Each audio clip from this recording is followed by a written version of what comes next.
Good morning दोस्तों, कैसे हैं आप सभी। होप सब लोग बेस्ट होंगे और अच्छे होंगे और हेल्दी होंगे अपने घर में। तो आज का जो टॉपिक है, आज का जो चैप्टर लेकर आया मैं 12th क्लास का बहुत ही इंपॉर्टेंट चैप्टर लेकर आया हूँ। उसका नाम है द रेड ट्रैप। इसके हम की पॉइंट्स को देखेंगे। ओवरऑल तो नहीं समझा पाऊंगा, लेकिन हाँ फिर भी की पॉइंट्स को देखेंगे और बहुत अच्छी तरीके से समझेंगे। सबसे पहली चीज, किसके राइटर का नाम क्या है? सल्मा लेज़रलॉफ। इसके राइटर का नाम क्या है? सल्मा लेज़रलॉफ। और सल्मा लेज़रलॉफ की ना बच्चों, सल्मा लेज़रलॉफ के चैप्टर में एक यूनिवर्सल थीम रन होती है। वो यूनिवर्सल थीम क्या है?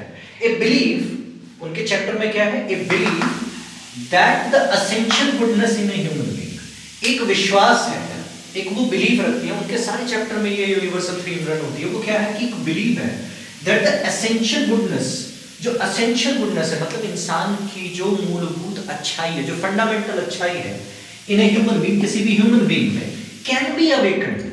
आप ध्यान से देखें, कैन बी अवेकन्ड, जगाया जा सकता है या उसको निखारा जा सकता है या उसको दोबारा से शार्प किया जा सकता है थ्रू अंडरस्टैंडिंग इन लव। किसके थ्रू? अंडरस्टैंडिंग, आपसी समझदारी के थ्रू, और लव के थ्रू, और प्यार के थ्रू। मैं फिर दोबारा आपको समझाता हूं क्या है कि ए बिलीफ, यूनिवर्सल थीम क्या है? यूनिवर्सल थीम में एक बिलीव है, एक विश्वास है कि दैट द एसेंशियल गुडनेस, कि किसी भी इंसान की, किसी भी ह्यूमन बीइंग्स की जो मूलभूत अच्छाई है, जो मूलभूत अच्छाई मींस, आप समझे ना कि जब बेबी बॉर्न होता है तो बेबी बॉर्न होता है तो वो स्माइल करता है, वो लव देखता है, सारी चीजें, उस एसेंशियल गुडनेस की बात की जा रही है। उस एसेंशियल गुडनेस को कैन बी अवेकन्ड, जगाया जा सकता है थ्रू अंडरस्टैंडिंग, समझदारी से, एंड लव, और प्यार से। किससे जगाया जा सकता है बच्चों? दो इंपॉर्टेंट कंपोनेंट यहां पर दिए हुए हैं, अंडरस्टैंडिंग और लव से। अब ये यूनिवर्सल थीम हम पूरे इस चैप्टर में कैसे देखेंगे, उसके लिए हमें चैप्टर को पढ़ना पड़ेगा। उसके मैंने फर्स्ट पार्ट मैंने लिखा हुआ है, बहुत छोटे प्रिसाइज तरीके से लिखा हुआ है। क्या लिखा हुआ है? यहां पर हम रेड ट्रैप पेडलर की बात कर रहे हैं। मतलब एक व्यक्ति है जो कि स्वीडन में रहता है, जो कि कहां रहता है? स्वीडन में रहता है। और ये कहानी कब सेट हुई? ये कहानी सेट हुई स्वीडन के जब माइंस में, जब इंडस्ट्रियल रिवॉल्यूशन हुआ, जब ट्रेड बिल्कुल बर्बाद होने की कगार पे चला गया, तो जो अमीर लोग थे वो तो शिफ्ट हो गए, लेकिन जो गरीब लोग थे वो गरीब लोग वहीं पर रह गए। उनमें से एक था red trap peddler. Red trap peddler. और ये कहानी कैसे लिखी हुई है? फेरी टेल्स के रूप में। ये कैसे लिखी हुई बच्चों? फेरी टेल्स के रूप में लिखी हुई है। अब उसका फर्स्ट पार्ट मैंने कैसे लिखा हुआ है? रेड ट्रैप पेडलर। अब ये रेड ट्रैप पेडलर क्या करता था? इसका जॉब क्या था? इसका काम क्या था? फर्स्ट पॉइंट मैंने लिखा है selling red small red trap of wire. ये वायर्स से, तारों से ये क्या बनाता था? ये चूहेदानी बनाता था। सेकंड पॉइंट, और ये अपने लिए खुद ही ऑड मूवमेंट क्रिएट करता था। आप समझ पा रहे हैं मेरी बात को? मैं इसके की पॉइंट्स को डिस्कस कर रहा हूं। उसमें सेकंड पॉइंट क्या मैंने लिखा? ये ऑड मूवमेंट क्रिएट करता था, खुद ही ऑड मूवमेंट क्रिएट करता था बाय बैगिंग। क्या बैग करता था बच्चों? ये बैग करता था मटेरियल। किस चीज के लिए मटेरियल बैग करता था? वायर्स के लिए। किस चीज के लिए मटेरियल बैग करता था? ये वायर्स के लिए। ये बैगिंग करता था, भीख मांगता था इन स्टोर, कहां पर? किसी भी स्टोर में, और एट बिग फार्म, और किसी भी बड़ी कंपनी या बड़ी फैक्ट्री से। ये क्या मांगता था? ये तार मांगता था। किस चीज के लिए तार मांगता था? स्मॉल रेड ट्रैप बनाने के लिए। और इसके बावजूद भी सो ही रिजॉर्ट, वो क्या करता था? वो रिजॉर्ट मींस वो सपोर्ट करता था to both begging and petty thievery. ध्यान से समझिएगा जरा, वो अपने लिए ऑड मूवमेंट कैसे क्रिएट करता था? वो बैगिंग तो करता ही था, साथ ही साथ वो क्या करता था? वो पिटी थीवरी, एक छोटी मोटी चोरियां भी को भी वो क्या कहते हैं, छोटी मोटी चोरियां भी किया करता था, ताकि उसका बॉडी की, यहाँ पर एक मैंने फ्रेज लिखा हुआ, फ्रेज है चैप्टर में आप लोगों के, जब आप चैप्टर को प्रिसाइज तरीके से पढ़ेंगे तो वहां पर लिखा हुआ है कीप बॉडी को और सोल और अपनी आत्मा को टुगेदर करने के लिए, साथ रखने के लिए। मीन्स आप कह सकते हैं कि वो अपने पेट को और अपने आप को सेटिस्फाइड करने के लिए वो क्या करता था? वो वायर बनाता था। किससे वायर बनाता था? सॉरी, रेड ट्रैप बनाता था। Sorry, my mistake. वो रेड ट्रैप बनाता था। किससे बनाता था रेड ट्रैप? वायर से बनाता था। और वो अपने लिए ऑड मूवमेंट क्रिएट करता था। कैसे? भीख मांगकर, और साथ ही साथ छोटी मोटी चोरियां करके। और वो कहां से भीख मांगता था? मटेरियल कहां से लेता था? वो स्टोर से और बिग फार्म से। होप आपको यहां तक समझ में आया होगा। ओके, आगे बढ़ते हैं। तो गाइस, अब ना बच्चों, अब हम आगे की ओर बढ़ रहे हैं चैप्टर में। क्या है चैप्टर में कि, लेकिन एक दिन क्या होता है कि सडनली वो जब रोडों पर घूम रहा होता है अपने वायर, अपने रेड ट्रैप को लेकर, तो सडनली उस इंसान के मन में एक दिन एक लाइन ऑफ थॉट आता है। क्या होता है? लाइन ऑफ थॉट आता है। वो क्या थॉट आता है बच्चों? ध्यान से देखिए जरा। लाइन ऑफ थॉट की बात की गई है इस चैप्टर में। क्या कहता है कि लाइन ऑफ थॉट आता है वो इंसान एक दिन जो कि मोनोटोनस होता है, इसमें लिखा हुआ है कि वो क्या कहते हैं जो कि मोनोटोनस होता है, वो सडनली जो है एक दिन this man had fallen into a line of thought, वो एक लाइन ऑफ थॉट में आता है जो कि उसके लिए काफी इंटरटेनिंग होता है। अब वो थॉट क्या होता है, ध्यान से समझना। वो थॉट क्या होता है, यहाँ पर दो क्वेश्चन बनते हैं बच्चों। एक क्वेश्चन बनता है आपका कि ये जो स्टोरी है ये फिलोसॉफिकल कैसे है और एंटरटेनिंग कैसे है। फिलोसॉफिकल जो है, फिलोसॉफिकल में जब क्वेश्चन आएगा तो फिलोसॉफिकल में आप क्या लिखेंगे? सल्मा लेज़रलॉफ के यूनिवर्सल थीम को एक्सप्रेस करेंगे। याद रहे, फिलोसॉफिकल में आप लोग क्या लिखेंगे? फिलोसॉफिकल में आप सल्मा लेज़रलॉफ के यूनिवर्सल थीम की बात है जो मैंने अभी आपको बताया था, यूनिवर्सल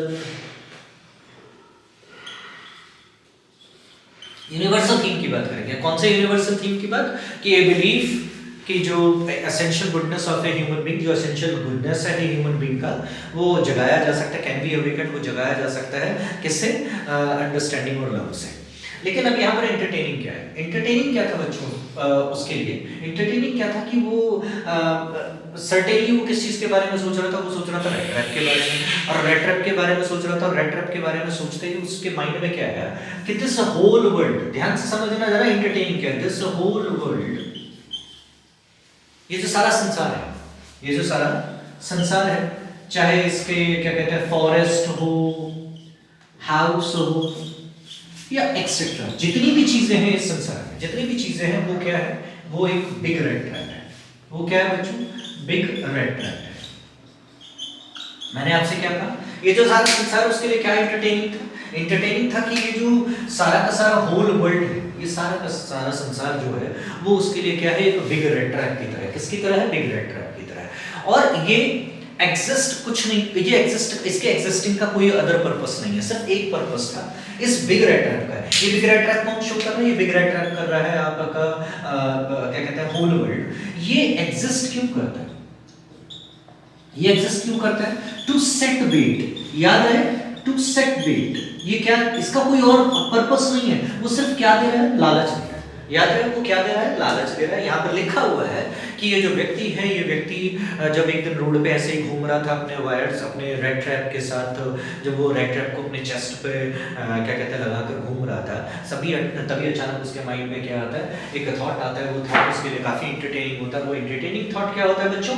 कि ये जो सारा संसार है ये क्या है? एक बहुत बड़ा चूहेदानी है, जिसमें जितने भी फॉरेस्ट, हाउस या व्हाटएवर जो भी चीजें हैं, ये एक क्या है? ये एक क्या कहते हैं, एक बिग रेड ट्रैप की तरह है, जो कि एग्जिस्ट करता है सिर्फ एक चीज के लिए। वो किस चीज के लिए? बेट देने के लिए, लालच देने के लिए। अब वो बेट क्या है बच्चों? ध्यान से यहाँ पर मेंशन किया गया है। वो बेट क्या है? तो वो मैं यहाँ लिख रहा हूँ। क्या है समझने के लिए मैं आपको बता रहा हूँ कि बेट क्या है। बेट है आपका हाउस है, आपका हीट है, जॉय, क्लोथिंग, वॉर, ये जितनी भी चीजें हैं, ये जितनी भी चीजें यहाँ पर मेंशन की गई है क्या है? और साथ ही साथ शेल्टर भी है। यहाँ पर मैं एक चीज लिखना भूल गया, shelter. Shelter, house, heat, Joy, clothing, warm, food, ये जितनी भी चीजें हैं, ये सारी की सारी चीजें क्या है? एक तरीके से बेट है। याद रहे, ये सारी चीजें क्या है बच्चों? एक तरीके से बेट की तरह है, जो किसी और पर्पस के लिए एग्जिस्ट नहीं करती। वो किसी और पर्पस के लिए एग्जिस्ट नहीं करती। वो किसके लिए? वो पुअर वैगाबॉन्ड। यहाँ पर लिखा है पुअर वैगाबॉन्ड। पुअर वैगाबॉन्ड या ह्यूमंस के लिए, ध्यान से समझना बच्चों, पुअर वैगाबॉन्ड या ह्यूमंस के लिए वो एक किसकी तरह काम करते हैं? बिग रेड ट्रैप की तरह काम करते हैं। बिग रेड ट्रैप है, याद रहे, बिग रेड ट्रैप को उसने क्या कहा है कि वो एग्जिस्ट करता है। किस चीज के लिए एग्जिस्ट करता है? बेट के लिए।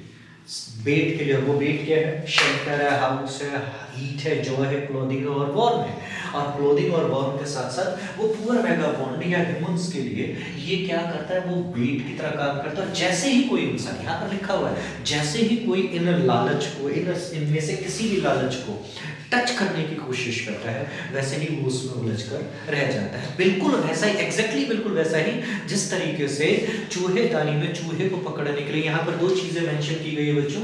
वो फर्स्ट से क्या चीज और पॉर्क, यहाँ दो की बात की गई है, चीज चीज के टुकड़े की बात की गई है, और पॉर्क मतलब सूअर के मांस की बात की गई है। कहता है कि जिस तरीके से चूहेदानी में चूहों को पकड़ने के लिए आपका बच्चों क्या कहते हैं चीज के टुकड़े की बात की गई, चीज और पॉर्क दिया जाता है, और जैसे ही चूहा उसको टच करने की कोशिश करता है क्लोज्ड हो जाता है वो रेड ट्रैप। उसी तरीके से ये जो संसार है ये एक बहुत बड़ा बिग रेड ट्रैप है, जिसमें ये जो संसार है ये लालच देता है। किसको लालच देता है? पुअर वेगाबॉन्ड या ह्यूमंस को देता है। वो लालच क्या है? शेल्टर है, हाउस है, हीट है, जॉय है, क्लोथिंग और वाव है, ये सारी चीजें वो देता है। और देने के बाद जैसे ही उसको कोई टेम्पटेड करता है, जैसे ही इन सारी चीजों को हम इंसान जो है जैसे ही टेम्पटेड करते हैं, टच करने की कोशिश करते हैं, वैसे ही वो हम उसमें फंस जाते हैं, और उसके बाद ये चीजें हम उससे बाहर नहीं निकल पाते। ये हमने अब तक यहाँ तक पढ़ा। आगे क्या है बच्चों? आगे क्या है कि रेड ट्रैप वाला व्यक्ति कहता है कि ये जो संसार है ऑफ कोर्स उन लोगों के लिए कभी भी, ये जो संसार है उन लोगों के लिए कभी भी क्या नहीं करता, कभी भी उनके लिए बहुत ही सॉफ्ट कॉर्नर नहीं रखता, हमेशा हार्ड रहता है। और जैसे ही वो इंसान उसको टच करने की कोशिश करता है वो फंस जाता है। और कहता है कि ड्यूरिंग माई डियरी प्लॉटिंग्स, कहता है अब तक जो है, अब तक मैंने जितने भी रेड ट्रैप को बेचने के लिए मैं दुनिया में घूमा हूँ या अपने स्वीडन में घूमा हूँ, मैंने ऐसे कई लोगों को देखा है जो इस जंजाल में, इस बेट में, इस क्या कहते हैं आपका इस रेड ट्रैप, इस वर्ल्ड में फंस चुके हैं, इस लालच में फंस चुके हैं। और कई ऐसे हैं जो अभी भी लाइन लगा चुके हैं, सर्कल में हैं, जो इस लालच को टच करने की कोशिश करना चाहते हैं। बात समझ में आ रही है बच्चों? मैंने आपसे क्या समझाया, समझ में आया? ओके, देखिए जरा आप आगे देखते हैं क्या कहता है आगे। कहता है एक दिन, ये मैं आपको यहां पर समझाता हूं क्या है कि एक दिन, वन डे, इससे आगे की कहानी हम कंटिन्यू कर रहे हैं। कहता है कि वन डे इवनिंग का टाइम था बच्चों। किसका टाइम था? इवनिंग का टाइम था। इवनिंग का टाइम था, और उस इवनिंग के टाइम में क्या होता है कि वो रोड पर घूम रहा होता है अपने इस मेडिटेशन, ये जो इसका मेडिटेशन है कि ये सारा संसार क्या है, एक चूहेदानी है, इस मेडिटेशन में घूम रहा होता है और बड़ा चीयरफुल टाइम बिता रहा होता है। क्यों? क्योंकि आज तक उसके माइंड में सिर्फ रेड ट्रैप ही आ रहा होता है। आज पहली बार उसने कुछ एंटरटेनिंग उसने सोचा था, और उस सोचने पर वो उस चीज पे काम कर रहा था, या सोच रहा था, अन्य सारी चीजें कर रहा था। तभी अचानक उसने क्या देखा कि एक दिन शाम को जब वो था, उसकी नजर किस पे पड़ी? एक ग्रे कॉटेज पे पड़ी। याद रहे?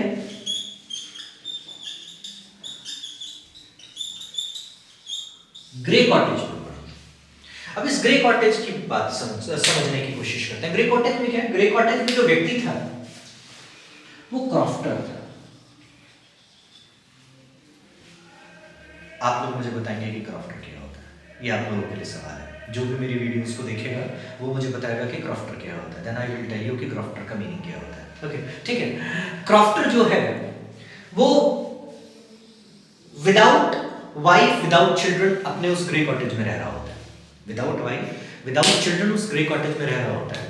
और जैसे ही इसने नॉक किया for the shelter of the night, रात के शेल्टर के लिए, रात के शेल्टर के लिए जब उसने क्या कहा, जब उसने क्या कहते हैं नॉक किया, नॉक करते ही सामने वाले व्यक्ति ने, इट मींस क्रॉफ्टर ने दरवाजा ओपन किया, और ओपन करने के बाद वो बहुत खुश था।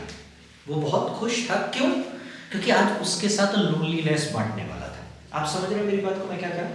क्रॉफ्टर के साथ जैसे ही रेड ट्रैप वाले व्यक्ति ने दरवाजे को नॉक किया मेरे प्यारे बच्चों, तो क्या हुआ कि उसने जैसे ही दरवाजा ओपन किया, दरवाजा ओपन करते ही उसको, वो बहुत खुश हुआ कि आज कोई ऐसा है जो मेरे साथ मील शेयर करेगा, मेरे साथ बातें करेगा, मेरे साथ क्या कहते हैं ताश खेलेगा, ताश के पत्ते खेलेगा। क्योंकि यहाँ पर हमने ताश के पत्ते की बात की, तो वो कौन सा गेम खेलता है वो भी मैं आपको आगे बताऊंगा। वो ताश के पत्ते खेलेगा, और साथ ही साथ आज किसी के साथ में अपना लोनलीनेस बांटना। सडनली जो क्रॉफ्टर होता है वो पॉरेज पॉट क्या करता है बच्चों को? पॉरेज पॉट स्टोव पे लगाता है और उसे पॉरेज देता है, खाना खिलाता है उसको। और जो क्रॉफ्टर होता है वो बहुत जेनरस होता है, बहुत ही ज्यादा जेनरस होता है। क्यों? क्योंकि आज तक आफ्टर वाइफ और आफ्टर चिल्ड्रन जो उसके पास कोई होता नहीं है बात करने के लिए, एटलीस्ट शाम के टाइम, तो वो बहुत खुश होता है। और बहुत खुश होने के बाद उसने पॉरेज पॉट दिया, उसको खाना दिया, और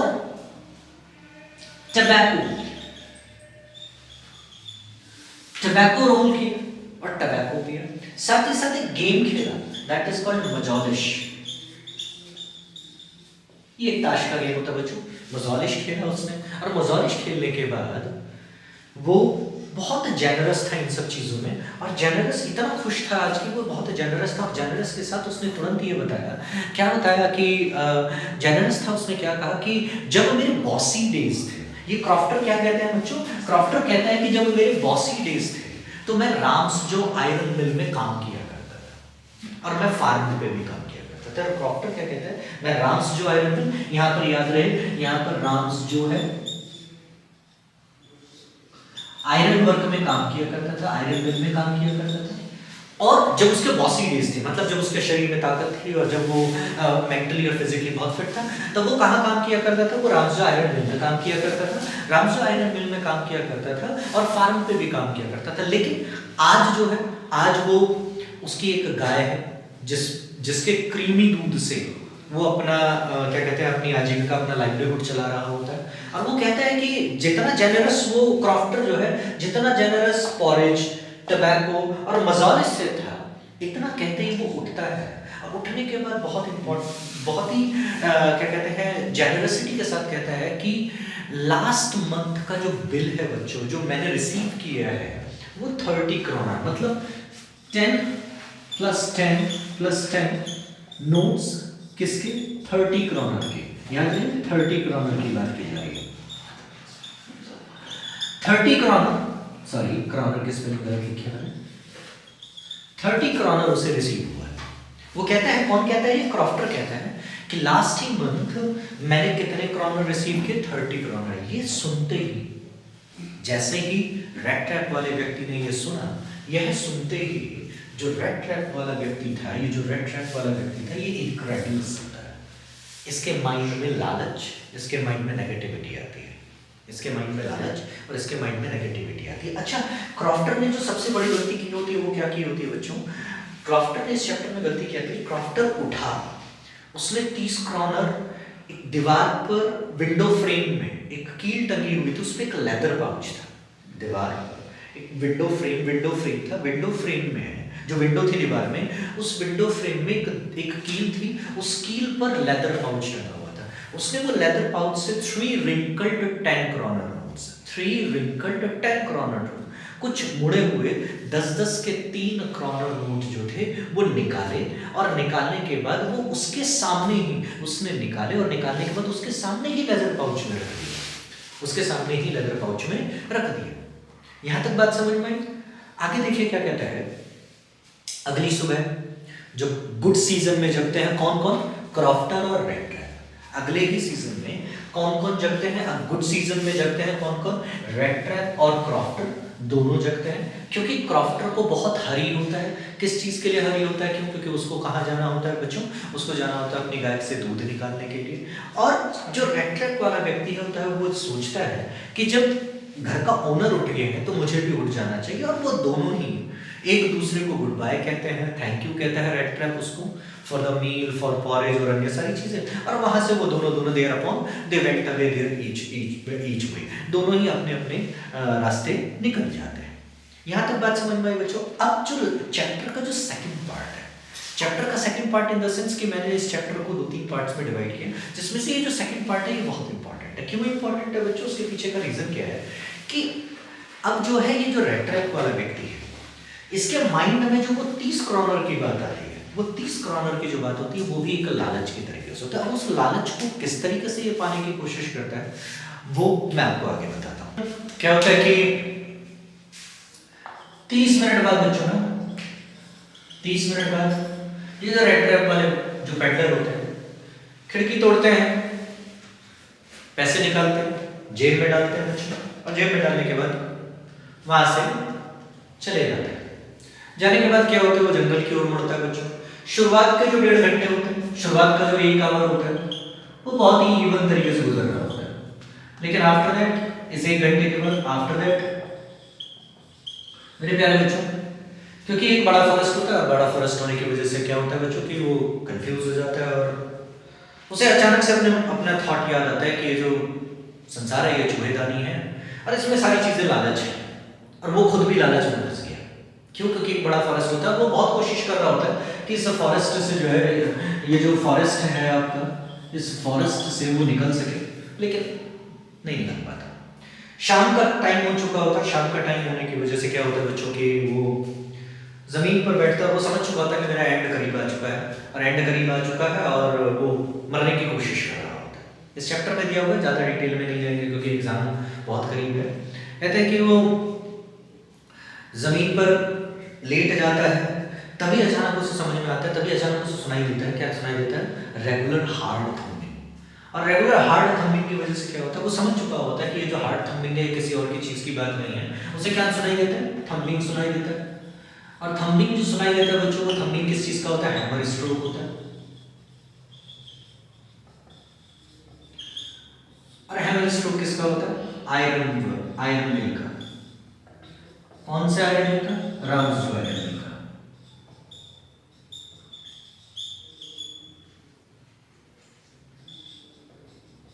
राम्सजो आयरन मिल का, वो उसके अंदर एंटर होता है। एंटर होने के बाद वो रात बस बिताना चाहता था, लेकिन उन दिनों में जैसा कि चैप्टर में दिया हुआ है कि राम्सजो आयरन मिल का जो ओनर होता है वो नाइट और day, night and day inspect करते हैं, ताकि वो फैक्ट्री से गुड आयरन जो है वो मार्केट में ले जा सके। उसी टाइम वो आता है, और आने के बाद इस रेड ट्रैप वाले व्यक्ति को, जो राम्सजो का आयरन होता है, वो किस नाम से बुलाता है, नील्स ओलॉफ। नील्स ओलॉफ किस नाम से बुलाते हैं, नील्स ओलॉफ। नील्स ओलॉफ कहते हैं, और नील्स ओलॉफ कहने के बाद आज तक रेड ट्रैप वाले व्यक्ति ने कभी इस नाम को सुना भी नहीं होता, और ना सुना होता है, और ना कभी क्या कहते हैं कभी जाना होता है। लेकिन उसको लगता है कि शायद ये जो फाइन जेंटलमैन है, ये जो राम्सजो आयरन मिल का जो ओनर है, वो जो फाइन जेंटलमैन है, वो जेंटलमैन अगर मुझे अपना पुराना एक्विटेंस, अपना पुराना कॉमरेड समझ रहा है, तो शायद वो मुझे इक्का दुक्का और ऑनर दे सकता है।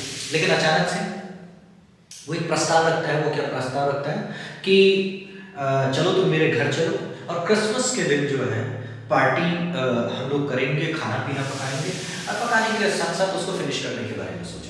यह सुनकर तो वो घबरा जाता है। कौन घबरा जाता है बच्चों, रेड ट्रैप। वो घबरा जाता है क्योंकि उसने कभी ये चीज़ें सोची नहीं थी। वो कहता है कि to go up to the manor house is just like a falling into the lion's den. यहाँ लिखा हुआ है कि वो मैनर हाउस में जाना, क्योंकि उसके नज़र में तो अभी भी 30 करोड़ होता है ना, तो वो सोचता है कि अपने मैनर हाउस में इतने बड़े घर में जाना मीन्स, वो भी चोरी किए हुए पैसों से, दैट मीन्स कि अपने आप को एक क्या कहते हैं शेर के पिंजरे में डालने जैसा है। फाइनली वो वहाँ से चला जाता है।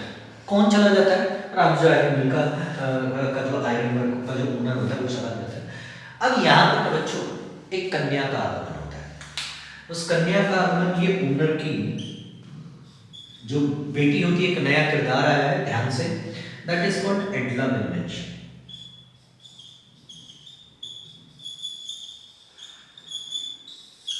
एडला मिलमेच ये मॉडेस्ट होती है, ज्यादा खूबसूरत नहीं होती है, और खूबसूरत नहीं होती है।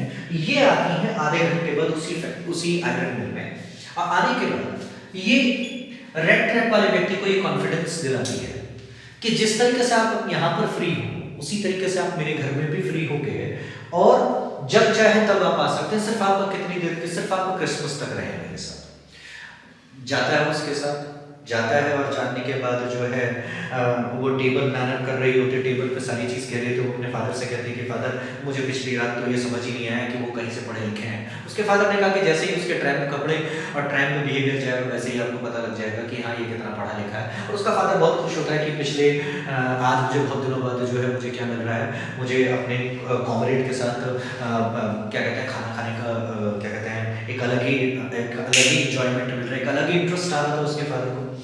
फाइनली जो है क्या होता है बच्चों की, जैसे ही वो आता है तो दो बातें होती हैं। फर्स्ट बात है कि जो रेड ट्रैप वाला व्यक्ति होता है उसे राम्सजो आयरन मिल का जो क्या कहते हैं ओनर होता है, उसके कपड़े बहुत अच्छी तरीके से फिट होते हैं, और साथ ही साथ राम्सजो आयरन वर्क का जो मालिक होता है वो खुश नहीं होता। क्यों नहीं खुश होता, क्यों? क्योंकि अब उसे डाउट नहीं होता कि रात के अंधेरे में जिस इंसान को उसने देखा था और जिसे उसने नील्स ओलॉफ समझा था, वो नील्स ओलॉफ नहीं था, ये कोई और था। वो कहता है कि तुमने मेरे साथ क्या कहते हैं, तुमने मुझे झूठ बोला, तुम नील्स ओलॉफ नहीं थे, तो तुम मुझे बता सकते थे कि तुम नील्स ओलॉफ नहीं हो। लेकिन वो व्यक्ति क्या कहता है कि ठीक है, इससे ज़्यादा क्या वर्स्ट हो सकता है कि मैं अपने पुराने फटे हुए कपड़े पहन लूँ और ये नए कपड़े, ये सारे कपड़े उतार देता हूँ और उतारने के बाद मैं यहाँ से चला जाता हूँ। लेकिन रामजो आयरन का मालिक कहता है कि अगर इस मुद्दे पर शेरिफ, इट मींस पुलिस, हमारे यहाँ पुलिस होती है, वहाँ पर शेरिफ होता है, शेरिफ आए तो ज़्यादा बेटर है।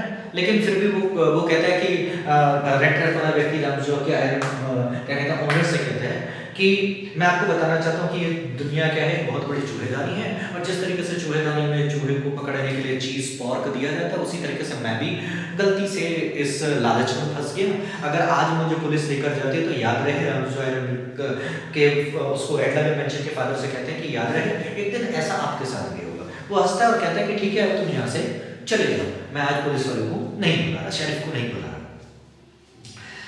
फिर तभी अचानक एडला मेंशन जो है वो उसे रोकती है। किसको रोकती है? रेड ट्रैप वाले व्यक्ति को रोकती है और रोकने के बाद कहती है कि मैं चाहती हूँ, अपने फादर से कहती है कि मैं चाहती हूँ कि ये इंसान जब भी पीछे पलट के देखता होगा, ये इंसान जब भी पीछे पलट कर देखता होगा, तब इसे हमेशा चेज रवे, क्रॉस क्वेश्चन और पकड़े जाने का डर लगा रहता होगा। तो आज मैं चाहती हूँ कि आज ये हर घर जैसा महसूस करे, होम जैसा महसूस करे और होम जैसा महसूस करे। और उसका फादर इस चीज़ पर कुछ कटाक्ष करता है, कुछ लड़ाई करता है, लेकिन लड़ाई करने के बाद फाइनली वो मान जाता है और मानने के बाद जो है वो पूरी दोपहर, पूरी रात सिर्फ सोता ही रहता है। एक स्ट्रेच में ऐसा लग रहा था जैसे मानो बच्चों कि आज तक कभी भी उसे इतने चैन और इतने सुकून से सोने का अवसर ना मिला हो। बीच बीच में कभी पॉरेज फिश और क्रिसमस प्रेजेंट के लिए उसे जगाया जाता है। जगाने के बाद फिर भी वो सोता है, बहुत चैन से सोता है। सोने के बाद अगली सुबह जो होता है क्या कहते हैं, एडला मेंशन और रामजो का जो मालिक होता है वो क्रिसमस में जाते हैं, क्रिसमस में जाते हैं प्रेजेंट करने के लिए। वहां उन्हें पता लगता है कि वहां उन्हें क्या पता लगता है बच्चों, वहां उन्हें पता लगता है कि जो क्रॉफ्टर है, जो रोड के किनारे जो एक झोपड़ी में जो रहने वाला क्रॉफ्टर है, उसके 30 क्रॉनर्स चुराए गए हैं। और वो कोई और नहीं, वो एक रैग पहना हुआ जिसके छाती पर रेड ट्रैप टंगे हुए थे, उसने चुराया है। तो वो अपने बेटी से कहते हैं, ऑनर कहता है एडला मेंशन से कि अब हमारे घर में कितने सिल्वर स्पून बचे होंगे, कितनी सारी एंटिक्स बचे होंगे, हमें भी नहीं पता।